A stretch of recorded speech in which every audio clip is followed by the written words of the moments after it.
All right. What is going on, Amazon sellers? Welcome back to the weekly live news and Q&A show for you guys. I'm Chris Grant, along with my coruscating co-host, Chris Rasick. And today, as every week, we're going to chat a few pieces of news that may interest you guys. And of course, take your questions about anything Amazon related, online arbitrage, retail arbitrage, or wholesale related. Luke, what's going on, man? Glad to see you here. Ryan, what's going on? Good to see you as well. Now, before we dive into the news, I do have a little something for you guys. Next Tuesday, I'm going to be sharing my 5 favorite Keepa strategies. It's going to be a free live webinar. It happens next Tuesday at 6 p.m. Eastern. And I'm going to show you these 5 strategies, and then I'm going to give them to you in the form of an SOP for each and every single one. I'm also going to spend as much time as you need answering questions about Keepa and how it can help you, how specific strategies can help you with Keepa Product Finder, and everything else. And like I said, it costs absolutely nothing other than a little bit of your time. And if you want, you can head down to the show notes, wherever you might be, or you can go over to cleartheshelf.com/Keepa-webinar. Keepa-webinar. It's going to be next Tuesday, 6 p.m. Going to be a ton of fun. Chris, what's going on, man? How's your week been? Week is pretty good. I'm doing all right. Good. Do you ever? I don't ever get sick of learning about Keepa because there's so much to learn. I think I know the answer, but do you ever get sick of talking about it? No, not really. I enjoy talking about it, and honestly, when I do talk about it, it usually makes me think of something else about it that I want to try later on. Right. So I think it's, I don't know, it's weirdly fascinating to me. Yeah, I'm curious to know, there's that, I don't know if it's a myth or whatever, but but the percentage of our brains that we use, and you always kind of sit there and hypothesize about, what if we used more? I think Keepa's kind of the same way. I think you find somebody who thinks they're an expert in Keepa, and in the grand scheme of things, they probably know just a small 10 to 20% of it, of what it's capable of. Absolutely. And sometimes I wonder too, like, I think I'm pretty handy with it, but there's 75 or maybe 80 different filters inside of the Keepa Product Finder. And how many different variations could we create inside of all of those filters? I don't know how to do that math. That's beyond me. But I'm guessing that it's got to be a couple 100,000. That seems like it would be, right?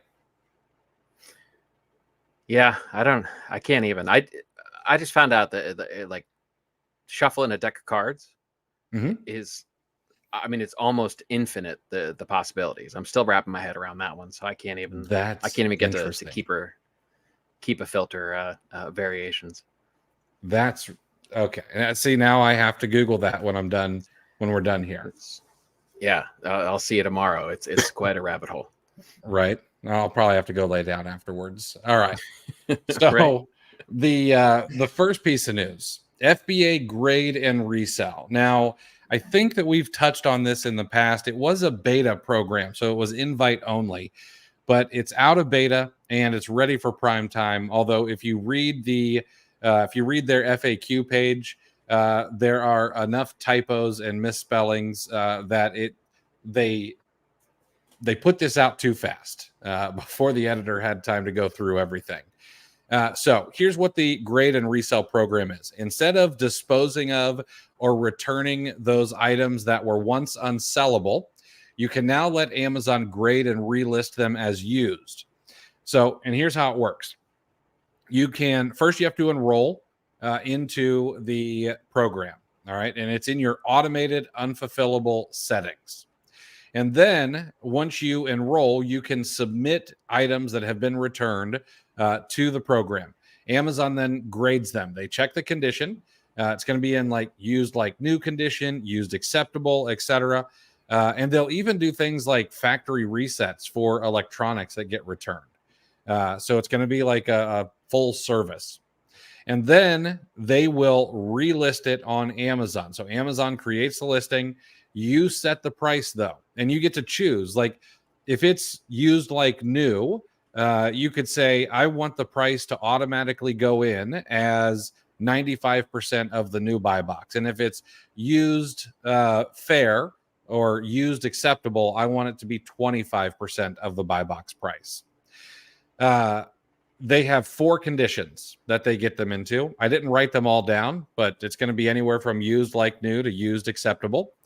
There is a fee for the service. All right. And it's only for these sellable items. The fee is going to be anywhere from $1.50 a unit to $4.10 per unit, depending on the size and weight of the particular product. And then if they decide that it's unsellable, they don't charge you the fee, the handling fee essentially, but it goes back into your unfulfillable inventory and you could recall that or destroy it or whatever you want to do. And the items that are not resellable, it's going to be like the underwear package that comes back with a hole ripped in it, and you can tell that like 1 or 2 pair have been worn and thrown back in. They're not going to resell that stuff. That's for another marketplace. Okay. You can of course manage your listings. Any used listings will show up in search results on product pages. You know how that looks as a seller.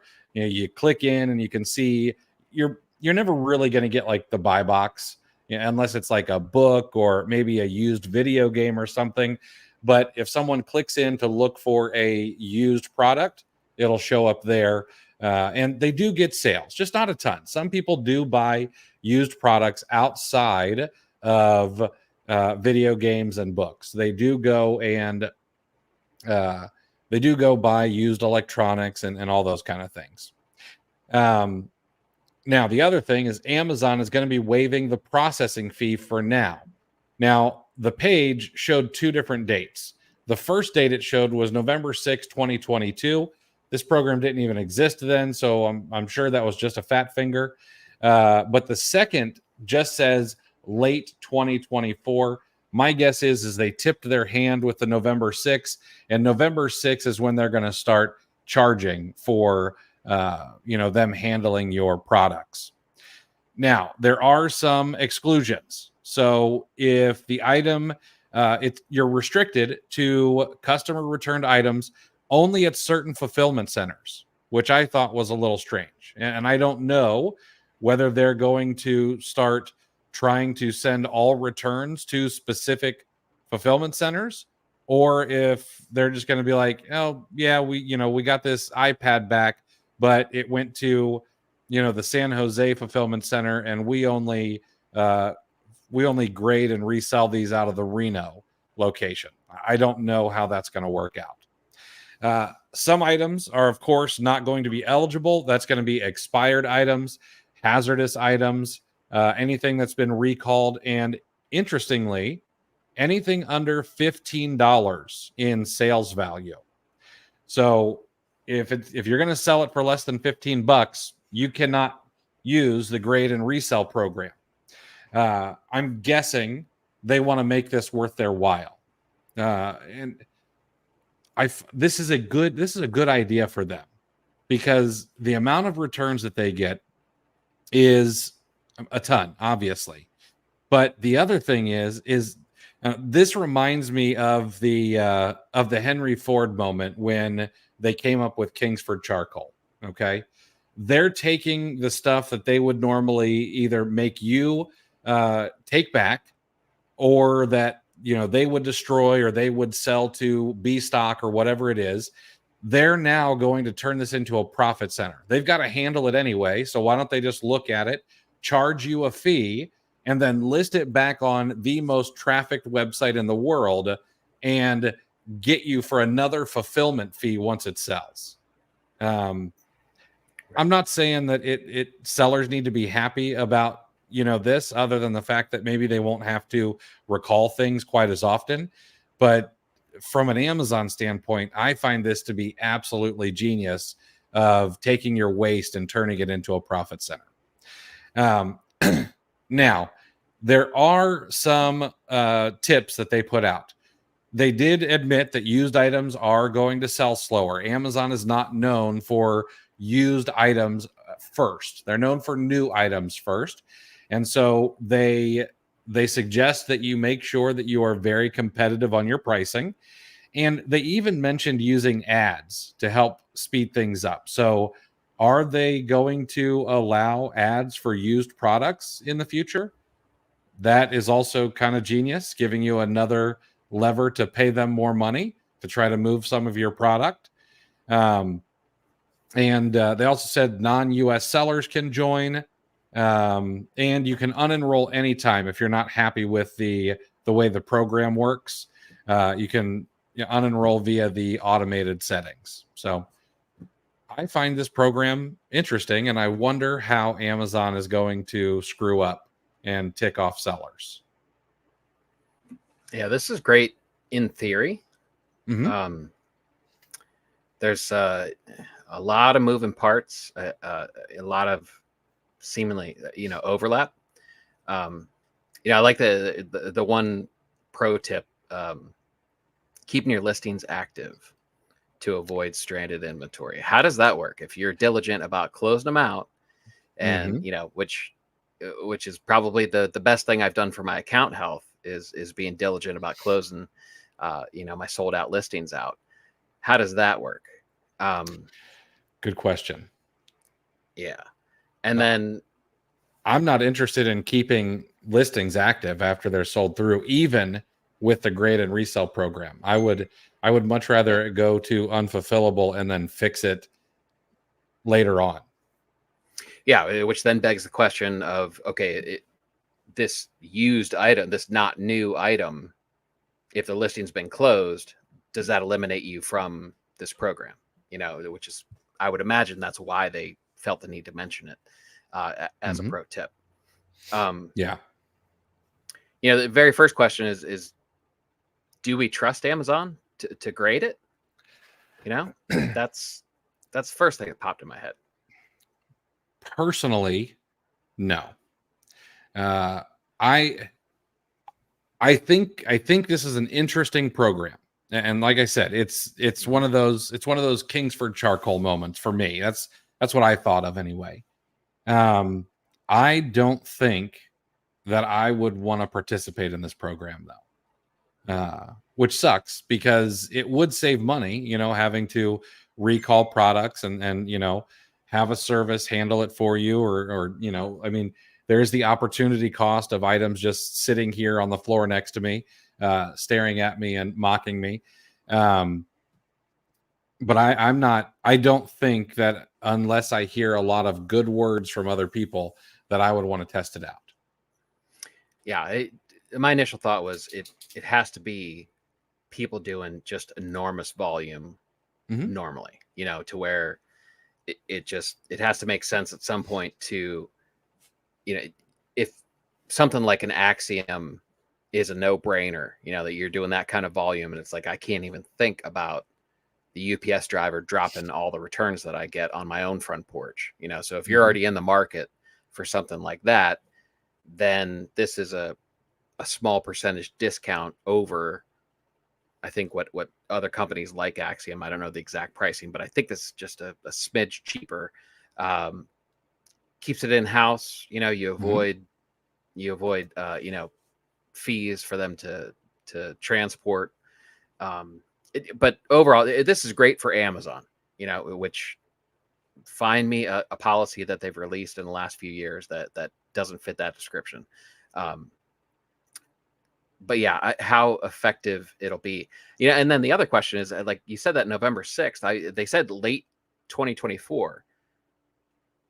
Didn't they recently say that they're going to be potentially shutting fulfillment centers down in Q4? Like, who's the staff that's going to do this grading and reselling? What resources? I mean, are they hiring new? Are they diverting man hours that would have done other things in fulfillment centers. Is that why these fulfillment centers are closing down in Q4 potentially? I got a lot of logistics questions like that. That's a good question. I mean, when you start handling reverse logistics like this, where it's in-house, which, okay, let me step back for a moment. Number one, Amazon's really trying to add in some verticals and eat some other people's lunch. We've got the automated refunds and reimbursements now, which I don't know that it's going to put people out of business, but I think it's definitely going to hurt. And now we've got this. And while arbitrage sellers may not be big users of reverse logistic companies, that someone like Pattern is likely using a reverse logistics company at scale, at their kind of, at $1 billion in scale. Yeah, I mean, they're obviously using a third party. Right. So, but you're right. This probably should not have been rolled out now. Does it make sense for them to double the amount of work that they're going to have to do? And yeah, is this the reason that they're going to slow down the inbound receiving so that they can handle reverse logistics during the busiest time of the year when customers want their products as quickly as possible? It was poorly planned out. Right.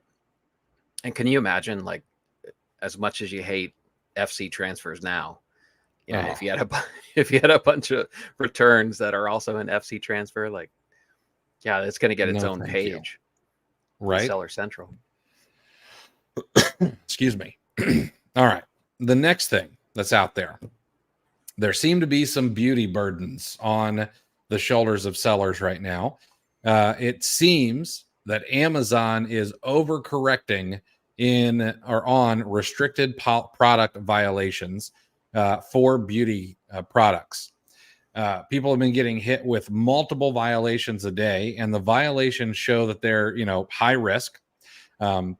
Many of the violations state that the items have an ingredient that is not allowed on the platform, like a prescription drug called bimatoprost or isopropyl cloprostenate. Seems to be on a bunch of them.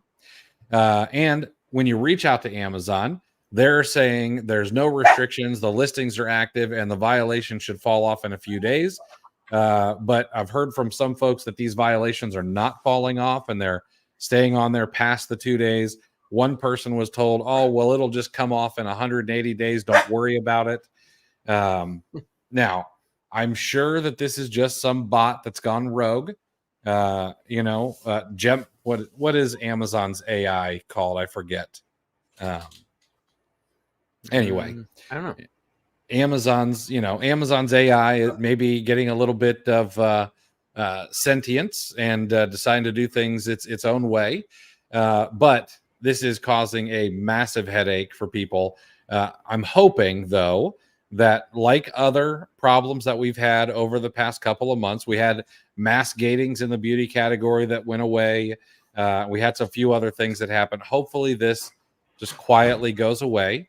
We won't get any explanation, of course. There won't be anything in Seller Central News about it.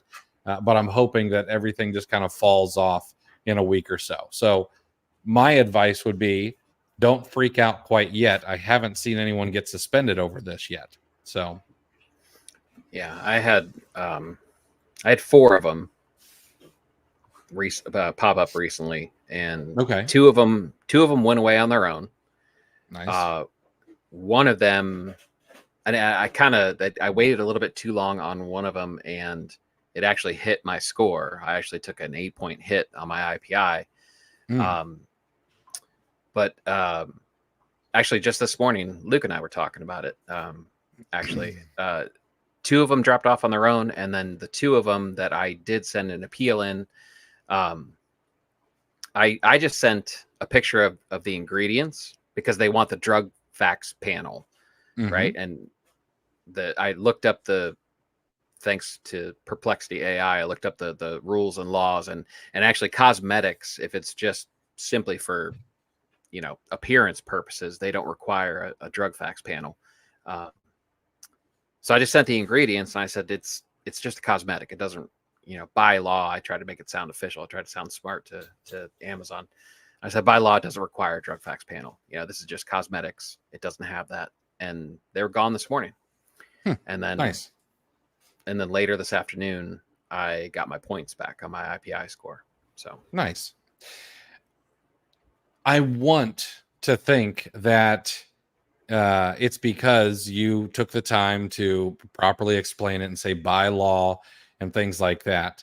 But I don't want to give Amazon that much credit either. I want to give you credit for doing it, but I don't want Amazon to receive any credit for accepting it because you used logic. right. And you want verbose? I can give you verbose. Right. Luke just said something that is absolutely true. And a tip that I could easily be passed over is that is a fantastic use case for Perplexity. This is, we've got a lot of tools at our disposal as Amazon sellers. And I would highly suggest starting to use them, properly. Learn how to properly prompt AI, learn how to use AI search engines like Perplexity, because it will help you a ton in your work. The other thing, and I'm going to credit this to Chris Beam. Okay. She talked about getting some of these, and she did not. She's like, I don't want to leave the house. So to get the pictures that she needed, she went out and scoured eBay and Mercari to find the pictures, rather than having to go out of the house if you don't have a unit in the actual house or warehouse or wherever you are. So, always try to think outside the box a little bit. Yeah, I was actually looking there. One of the products was like a retinol skincare item, and they had a bunch of videos on the website, and there was one where I had plenty of the front piece of the label, but there was one video where they actually showed the product like rolling down a table, and I was actually trying to pause it like to try to get a high HD like image of the back of the it was just like a fine tuning the play and pause button. It was comical. That's hilarious. All right. And yes, GSD made a great joke. Amazon's AI is called Windows 98. That was spot on. That's what saved Southwest Airlines, right? That's exactly right. That's exactly right. Although they're probably using Windows 3.2. All right. So this next one I just found interesting, and I'm going to share why at the end, why I found this interesting. So according to Numerator has a thing called the Private Label Trends Tracker. Walmart is absolutely crushing it with their store brands, their private label brands. Walmart has 5 that have a crazy market penetration. The first one is Great Value. I'm sure everyone knows Great Value, but a whopping 86% of U.S. households have bought this brand of product, which that was nuts to me. I had no idea it was that much. Equate, 75% of households. Equate is typically their health and personal care brand. Mainstays, I actually have some Mainstays hangers in the closet, cheap plastic hangers. 70% of households have bought a Mainstays product. Market Side is their grocery brand. 69% of households have purchased a Market Side product. And Freshness Guaranteed is their fresh food brand. I believe it's also like their packaged lettuce and stuff like that. 67% of households have purchased a Freshness Guaranteed product. And then to go one step further, 47% of households have bought Pen and Gear, which is their school products, their office products, those kind of things, which fascinated me. I had no idea that many people had purchased some of Walmart's private label products.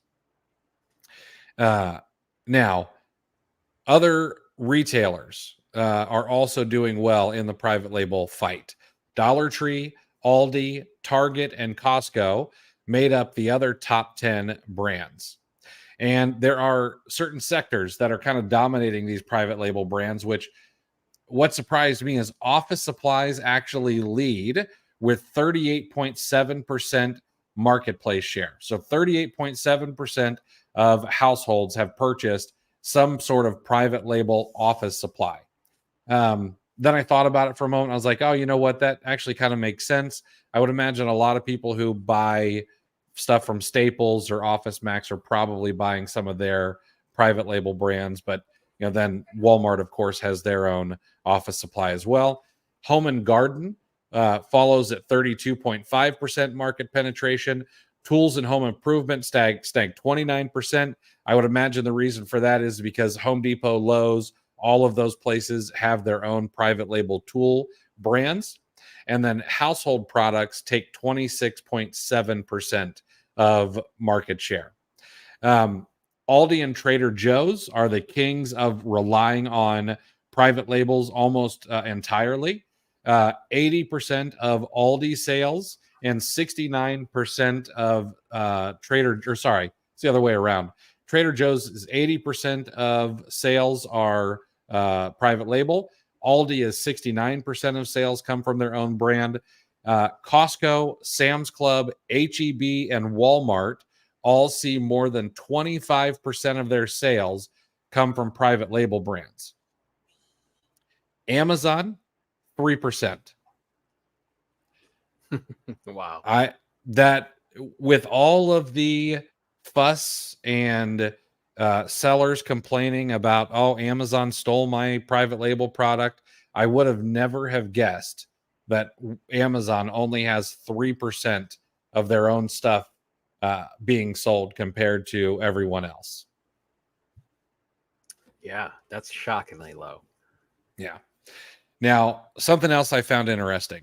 There are some private label brands that are growing incredibly fast.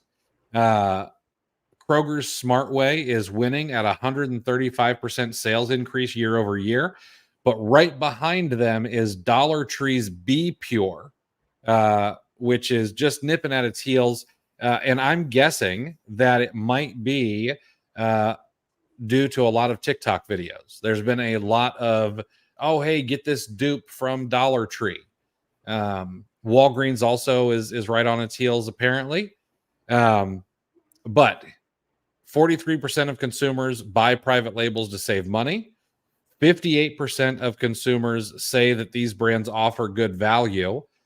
Only 29% of consumers think they're as good as the name brands, which kind of surprised me, but they keep going back to them. And then every single U.S. household last year bought at least one private label grocery item in the past year, according to their numbers. And this was a large-scale research project. It had 1 million participants. So it was not just some, hey, we're gonna go out and we're gonna talk to 4,000 people and take the pulse of the nation. They checked with 1 million different folks, which boggled my mind as well. Yeah, that is. Well, you know what? Okay, so here's the thing. What that's surprising too. 29% think they're as good as name brands. So it tells me 71% of people polled would have their mind blown if they knew that it was the name brands making the stuff for these private labels, and they just kind of stopped whatever machine they're using, and they take one roll of labels and they just slide in the other roll of labels. That's vast majority of the time that's all this is. I actually worked, there's a local potato chip factory that I worked most of my probationary period for. And they actually made the kettle cooked chips for Lay's because Lay's, the story I heard was over the years, like a very long time, Lay's could never perfect the kettle chip, the extra crunchy, curly kettle style chips. So this local in Ohio company actually made, and that's all it was. I mean, they wiped down the machines and they just had these big rollers, and they just paused it while they swapped out the rollers, and they put Lay's kettle cooked things, and then they just ran it through and changed the seasoning drums or whatever the heck those things come in, and that's it. I mean, there was no difference besides cosmetic. Yeah, it doesn't surprise me. You know, I've read about Costco's private label brands. You know, there are rumors out there that like Costco's vodka is what's that brand name? Not Belvedere, and not anyway. Costco's vodka is made by a major vodka brand, and apparently a lot of their coffee is made by Starbucks. Like doesn't surprise me one bit. Yeah. All right. I want to go through one last thing, and then we'll answer your guys' questions. I thought this was going to take longer today. We are skipping over the normal ASIN reviews. And here's the reason. This past week, I've had no less than 3 people ask me a question about ROI. And here's it's kind of like this. People were saying, well, if I sell X number of dollars worth of products on Amazon at, say, 25 or 35% ROI, how much am I going to get to take home? Now, I had to assume that they were not looking to reinvest any of their profits right back into the business, because the real answer is, well, you don't get to take any of that home. It all gets reinvested and you continue to grow. But I figured that we should kind of break this down for anybody who may not know and anybody who might be unwilling to ask in a public setting. Now, for any of you tuning in from Ann Arbor, it's now the time to go back to coloring. All right. And remember, try to stay inside the lines, unlike your dirty, cheating football team. All right. So now that I got that out of my system in a public forum, what is ROI? ROI stands for return on investment, which we probably all know. It's a way to measure how much profit you've made from your investment compared to how much you initially put in. So I want you to think of it like this. All right. Imagine that you buy 10 packs of crayons for $10 and you sell each one for $2, making a total of $20. So you initially spent $10, all right, and your profit is $10. $20 earned minus $10 spent.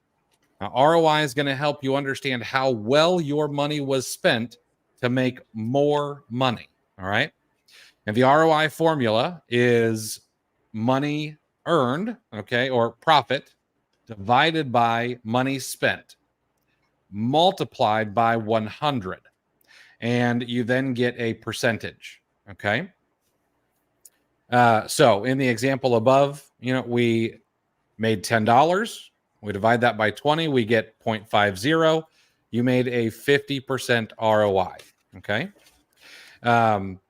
Now, margin. Margin is the difference between the selling price of a product and the cost of a product. And it tells you how much profit you're making on each sale. So let's imagine these crayons again. It cost you $1 for each pack. And yes, I did change the price this time to make the math a little bit easier for those who couldn't follow instructions from Ann Arbor and are still listening. So each pack cost you $1 and you sell each pack for $3. All right.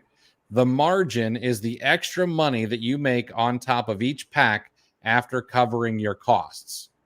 So the formula is the selling price minus the cost divided by the selling price multiplied by 100. All right. So we're going to go back to the crayons again. You sell each box for $3 and each box costs you $1. So the selling price is $3. The cost is $1. The profit per item is $2. So you take 3 minus 1 divided by 3. Okay. You're roughly going to get 0.66. It's like 0.667 or something like that. You take that 0.66 and you multiply it by 100, and that means 66% of the selling price is profit, or you had a 66% margin on that. Okay. So ROI measures how much money you've made from your overall investment. Margin measures how much profit you're making on each individual sale. Okay. And that's how it is. That's how it works. Yeah. And I thought you didn't do public math. Normally we don't. And Jeffrey brings up a point here. If you spend 10 to make 10, isn't that 100% ROI? I may have gotten some of the math wrong. I don't know. But the point still stands. I blacked out when I do math in public. So I don't even know what I just said. You're not allowed to fact check us as we give this stuff. I mean, that's against the rules. Right. So, all right. And then here's the kicker: ROIs.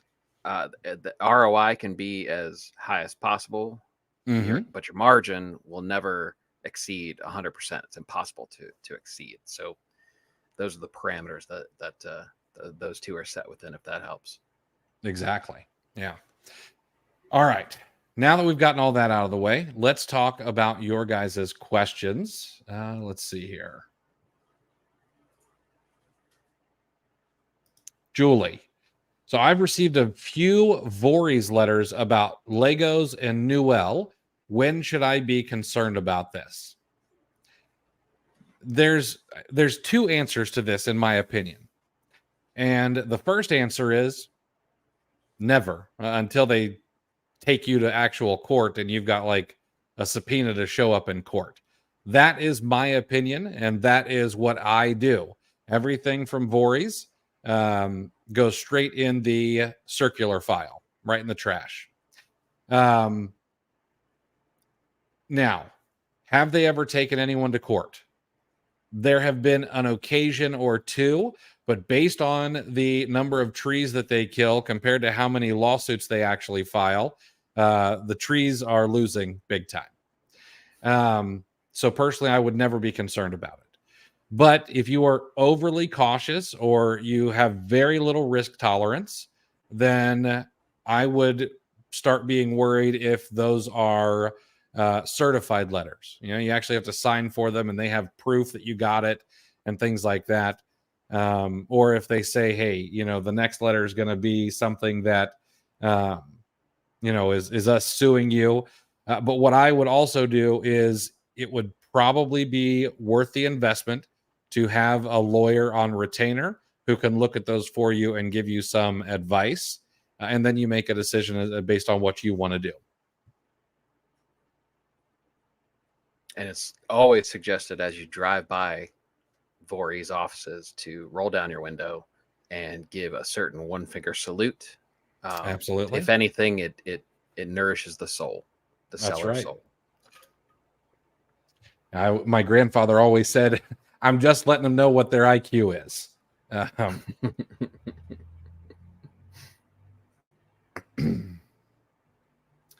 All right. Will has an interesting situation, and he'd love our advice. I recently placed an order for 10 units of a product to sell and to ungate. I realized the brand wasn't taking applications after, so I quickly canceled the order. A week later, the products ended up at my door free of charge. What would you do? So, I don't know. I think the kids are calling this aura. You know, us elder millennials call this karma. Personally, I would reach out to the retailer and I would say, hey, a mistake was made. I got reimbursed for this item and it still got shipped out somehow. You know, do you want me to send these back? What would you like me to do? I'll tell you a story. Okay. I ordered a TV at target.com one time. I ordered like a 75-inch big screen TV to hang up in my living room. And I go to the store to pick it up. So we did it for store pickup. And they're like, oh, hey, we don't have it. It's not ready for you. And they're like, you know, go back and get the right TV, bring it up here, and we'll check you out, because that never came through. So I was like, all right, fine. So we buy the new TV, and come to find out, they then send me a notification that the TV is ready for pickup that I bought earlier. I go over there. I'm like, hey, I already got a TV, and I don't need this one. Let's return it. They ended up returning both TVs. I tried to explain everything to them. I called corporate. Long story short, I got a TV for free. They could never figure it out, and it was just from doing the right thing. So, but I'm also that guy who, if I forget to, ring up the bottles of water on the bottom of my cart, I go back in and I buy them. Long term, if nothing else, I can look at myself in the mirror because I did the right thing. Right. There is such a card in the game that when you flip it over, it says bank error in your favor, receive a couple $100, $100 or whatever. So, and a game called Monopoly clearly has solid ethics. So exactly. There's that. So Luke, why are they shutting down FCs? Oh yeah, while telling us they don't have staff for it. Yeah, good question. That's a good question. If we could answer those questions, we would we'd be a lot wealthier than we are.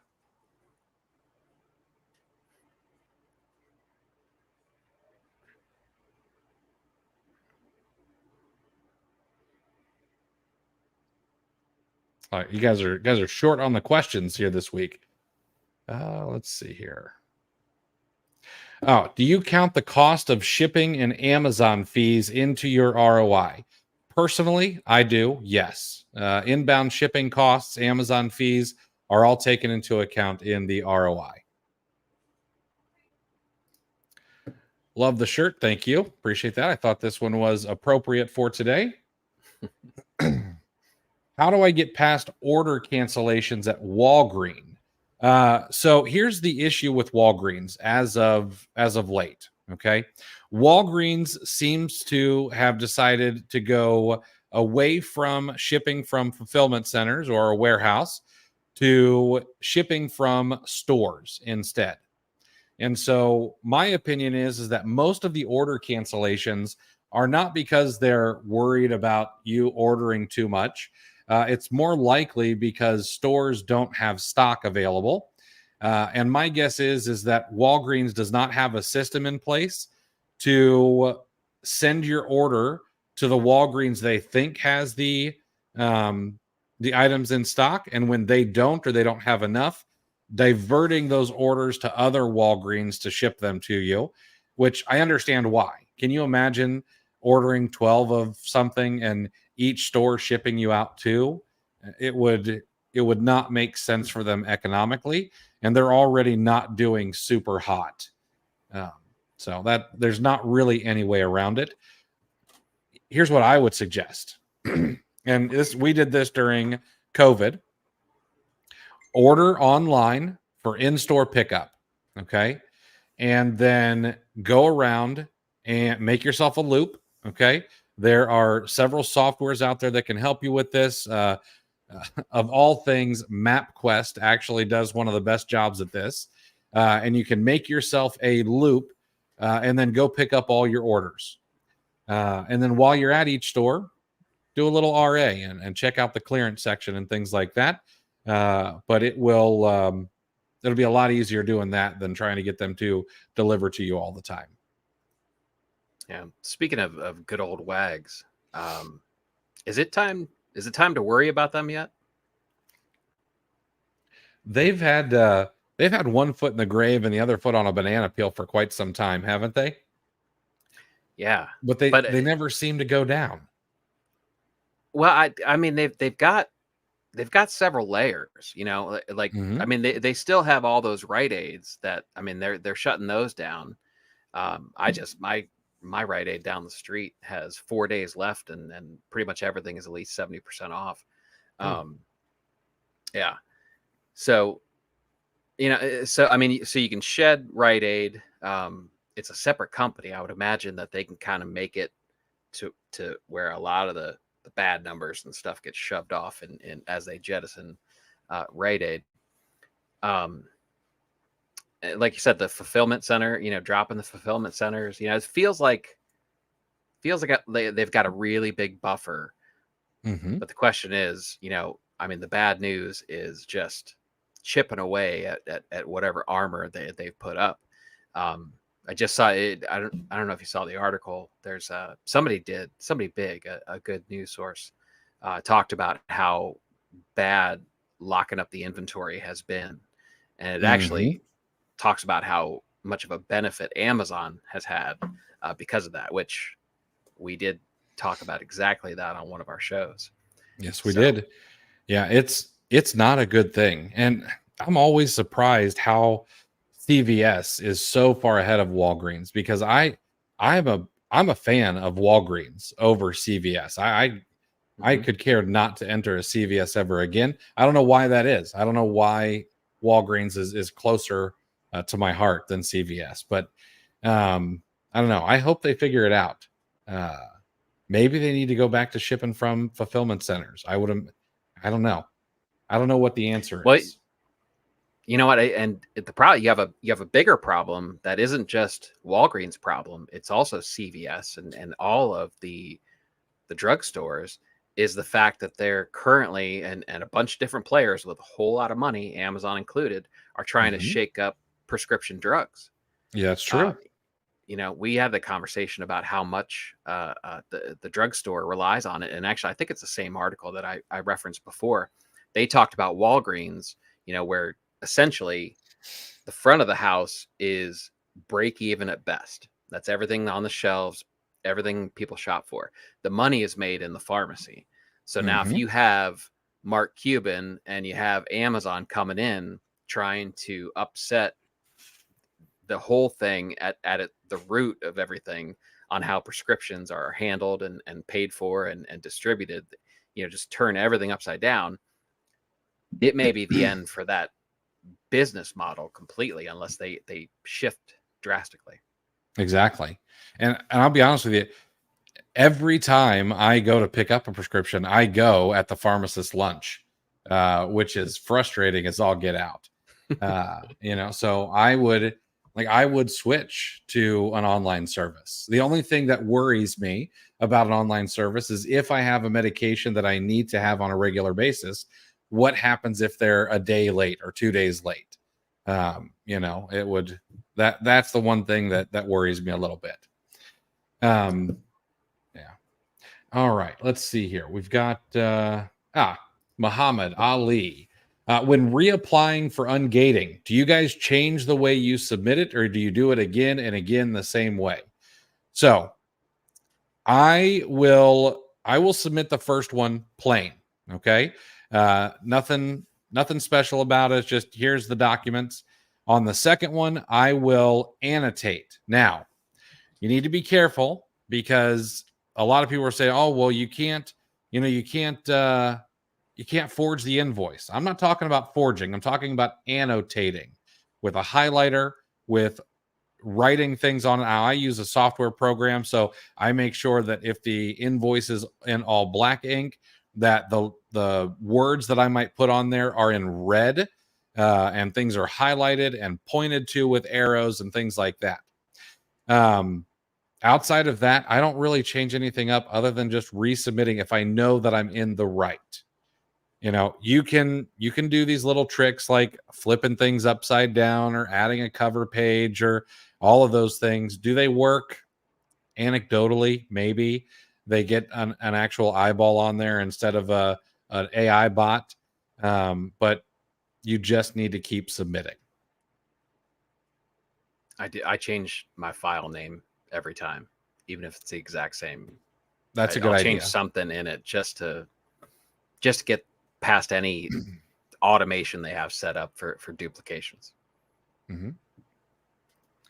I got an expired product complaint from a customer who the day before he ordered asked me, "What is your source if you're not approved?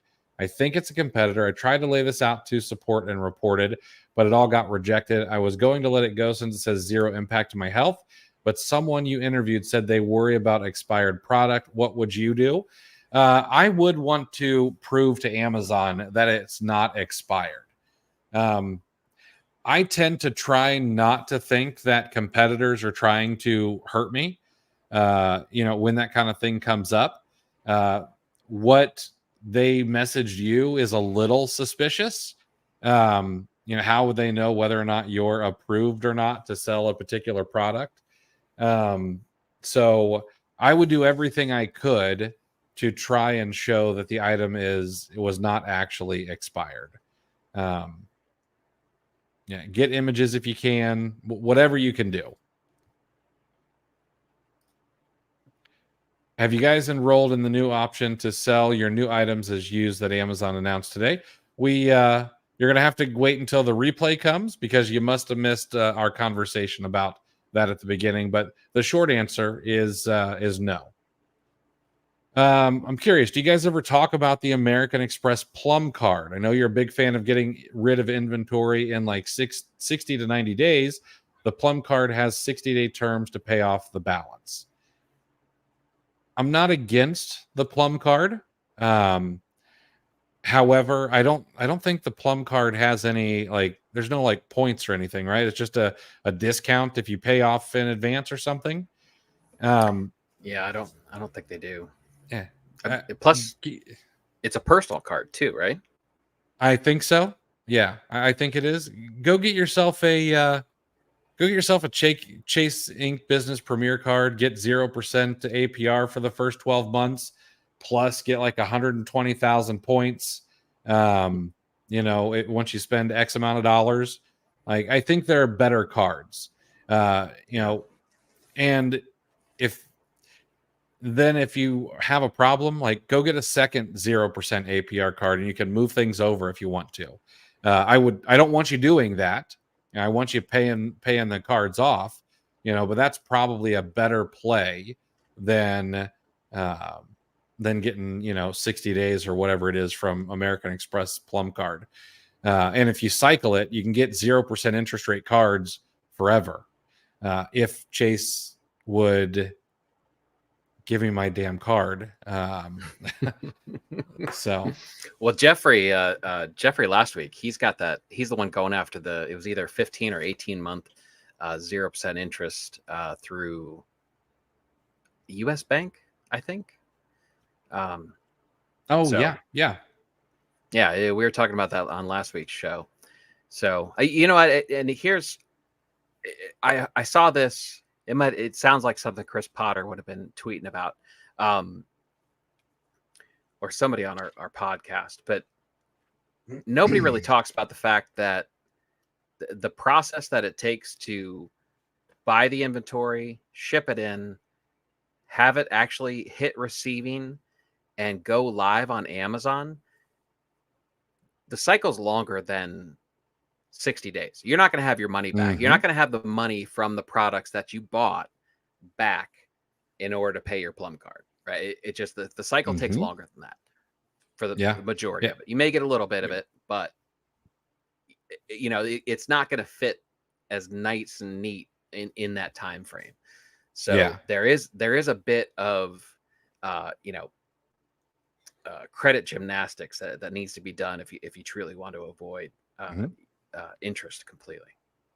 2019 Amazon, absolutely. You would have bought it, you would have shipped it into Amazon, it would have gotten so you'd have 60 days no problem. Maybe you have daily payouts, maybe you can still kind of get under that 60 days if you're being really aggressive with your pricing and things. But that 60-day terms is not as helpful as it once was. Yeah. Nana's flipping, let us know Plum is a business card. Thank you, good. Nana. That's good to know. Thank you. Lynn, when sending lotion in an 8-ounce tube with no seal under the cap or security seal, how would you prep that to send into FBA? So, lotion is considered a liquid in Amazon's eyes. So is peanut butter. Peanut butter is actually a liquid. For those of you who don't know that, that is thanks to my crippling Googling problem when I can't sleep. But what you need to do with a tube like that does not have a security or doesn't have a seal under the cap or doesn't have a security seal is it needs to have 2 seals. So one, I would get yourself something called the gripper. That sounds like something else, but it's a type of tape that goes over the lids of products. So I believe it's called gripper tape or something like that. Go grab some of those off Amazon. They're not very expensive. Put those over the top of the lotion and then put the lotion into a poly bag. I am a big fan of I Love It Supplies. They make great poly bags. Put it in there and wrap it up, seal it up. That is considered 2 seals, and then you're good to go. And why the people who make gripper tape have not come out with a mascot Jack the Gripper is beyond me. Like it's sitting right there. It is. That is low-hanging fruit if there was any. Jeffrey, I'm just curious as seasoned sellers, what are your daily spend goals and monthly spend goals? I'm just curious what seasoned sellers spend. So I'm going to take this in another direction because the answer, no matter who it is, whether it's Chris, myself, if it's, a $25 million seller, a $7 million seller, a $100 million a year seller, the answer will not help you. Instead, I had this conversation with somebody the other day. You should work backwards into whatever your own numbers should be. So I had a conversation with somebody and they were telling me they were having a rough time getting to their daily spend goal. And they said, but I want to scale up. All right. And let's just say that their daily spend goal was $100. So we worked it backwards. Well, how much do you want to make from your business, like take home in profit? And let's just say it was $1,000. Well, we worked back into the number. So we said, if you get a 10% net margin and you want to make $1,000, well, how much do you need to sell? Well, you need to sell $10,000 of product at a 10% net margin. Okay. Well, if I can say that all my cost of goods are going to be 50%, how much am I going to need to spend to sell that $10,000? Well, I'm going to need to spend $5,000 to get there. All right. Now we work back. Okay. Is that $5,000 a month? Is that $5,000 a year? Let's divide that by how many days we're going to be sourcing. That's what our spend goal actually is. Now, the reason that I say that if I give you my number, or if Chris gives you his number, or anybody else gives you their number, that it's not helpful is because that their goals may be completely different than yours. All right. If your goal is to replace an individual income, I don't know, $40,000 a year, then you need to base your numbers on that and never worry about what someone else is going to sell. Maybe your goal is to scale to the moon and you want to say, well, you know what? I know how much capital I have today. Let's work backwards from that. And let's say that I am going to have 6 months where I reinvest every single penny into this. How quickly can I grow? And then at what rate do I need to reinvest from months 7 and on to continue the growth cycle? Then you want to work those kind of numbers out. So I know that feels like I'm sidestepping the answer, but I think that answer is better for you than saying, oh yeah, we spend $1,500 a day or whatever the number might be. Was that answer too political, Chris? No, that was that was a lot better than what I was going to come up with. Kwame, when Amazon issues a refund due to an undeliverable order, how does that affect account health and financials? I don't know that it affects you account health wise, unless it's FBM. Maybe it messes with your OTDR, but you should be protected if you're using Amazon shipping. Financials, they're going to claw back that money from you when they refund the customer. However, you should then be reimbursed later on down the road, automatically, according to Amazon. The fake Jocko. I tried ungating Star Wars with an Amazon to Amazon receipt, bought 10 units of the same character only to receive an email from Amazon stating, when using an Amazon invoice to be approved, you must order 50 units. Yep. We've reported on this a few times. Amazon's made some changes to using their invoices and receipts, and sometimes it is 50 units. You've always got to triple check what the requirements are before you go to get ungated. Did you guys touch on the on-time? Yeah. Sorry, I was just going to tell the fake Jocko. Is that fake Jocko Willick? Is that good question? Is that who he's impersonating? I'm curious. But the nice thing about Star Wars is there's a lot of cheap stuff that you can get.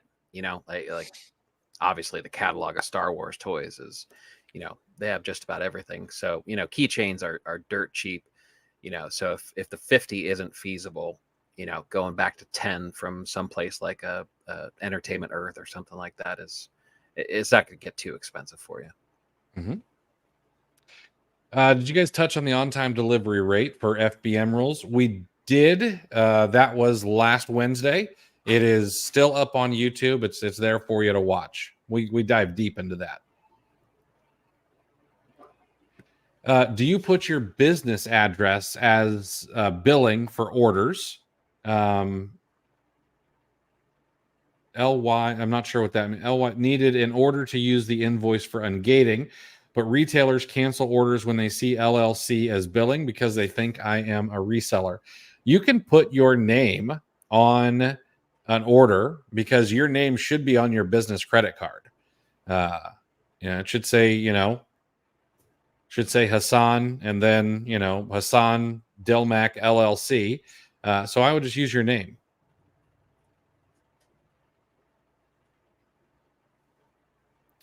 Oh, and you can use your name on the invoice. Even if you have an LLC for Amazon, your name is still there. Like they know. You're not gonna have a problem with that. Do you have any experience selling on different platforms but using your FBA inventory to fulfill? I have done that on eBay in the past using multi-channel fulfillment. They have the MCF program. It's gotten a lot more expensive. And you can, choose different speeds at which things get to customers nowadays. And you can also choose non-Amazon boxes to be sent out. So haven't done it in a long time though.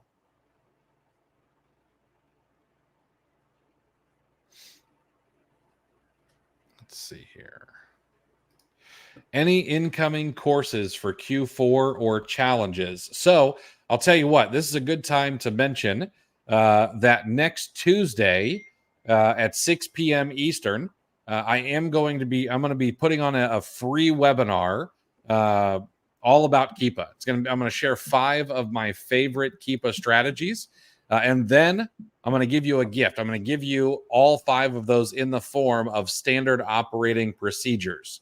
It's going to be a good time. After that, I'm going to spend, whether it's an hour, 2 hours, 4 hours, and we're just going to nerd out over Keepa, answer your guys' questions, help you in any way I can, all about Keepa. That's going to be next Tuesday, 6 p.m. Eastern. So next Wednesday, when we do this live again, I'll likely be a little hoarse. But if you're interested, you can head over to cleartheshelf.com/Keepa-webinar and register for that. It's going to be a good time. Misa, any good resources for learning to sell on Walmart? Have you taken any or come across any, Chris? No, I haven't even paid attention to it, to be honest. I haven't tapped into that branch yet. Yeah. I know that Tracy, a friend of mine, has a course. I have not gone through it yet. I need to. But she's a smart lady, been a seller for over 20 years. I can't remember what her Instagram handle is. But if you shoot me an email, I'll get you the information. It's something to do with 7-figure granny or that's exactly what it is. Some combination of that. Yeah. Hassan, some ASINs ungate requirement for using Amazon bills are 10. Other ASINs are 50. Can they forget that some ASINs change to 50 if it says 10? Yeah, they could. They could absolutely, or they could just be wrong. And sometimes you might have to show them, which if it says 10, then I would show them that it says 10. All right. Chris, I want to tell you something I read that was really fascinating. Apparently, NASA and SpaceX are teaming up on a brand new project, and they're going to try to find signs of intelligent life among the cosmos, which I'm always fascinated by. I tend to think that it's unlikely that we're alone in the universe, but I'm always surprised that no one's ever reached out and touched us, if you will. Or they're like, ew, and just passes by. But NASA and SpaceX apparently plan to launch a satellite using a new technique. And this satellite is just going to say sorry to the aliens out there. They're calling it the Apollo G. Oh, that's terrific. That might be your finest one yet. I do like Thank you.